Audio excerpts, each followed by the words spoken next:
Hey everybody, what's up and welcome back to today's video guys. And today guys, I'm going to go and be showing you how to check your PayPal balance. This is a very simple thing to do, so make sure that you watch this quick and easy video till the very end and follow my steps correctly so you can make sure that this works the same for you and you can do this yourself.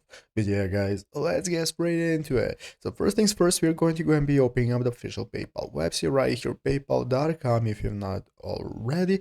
And after opening it up, you'll be greeted by this home page right here. So this is going to be the main page where we can get started. But first we need to log in. So once you open up the official website, in the upper right corner is going to be the login button where you can go ahead and log in to your account that you want to check your balance for. If you do not already have an account, what you can do is go and create a new account. And once you have created, now we can log in and get started. So basically, once you log in and open up your account, you are going to be greeted by this home page right here. And here we can take a look at everything we need, such as a recent activity. We have our send options, request money options, and so on, so that we can get started. And how do we take a look at our balance? As you can see immediately once you open up the main page, here it is in the home page. You can take a look at your PayPal balance. By clicking on your PayPal balance option, is going to enable you to take a detailed look at your balance, how much money you have, and so on. And from here you can continue on transferring funds, you can send money to whoever you want, and so on, all from here. And it's easy as that. So I hope this video was helpful. If it was, make sure to leave a like, subscribe to the channel. So you guys, thanks for watching. Take care and bye.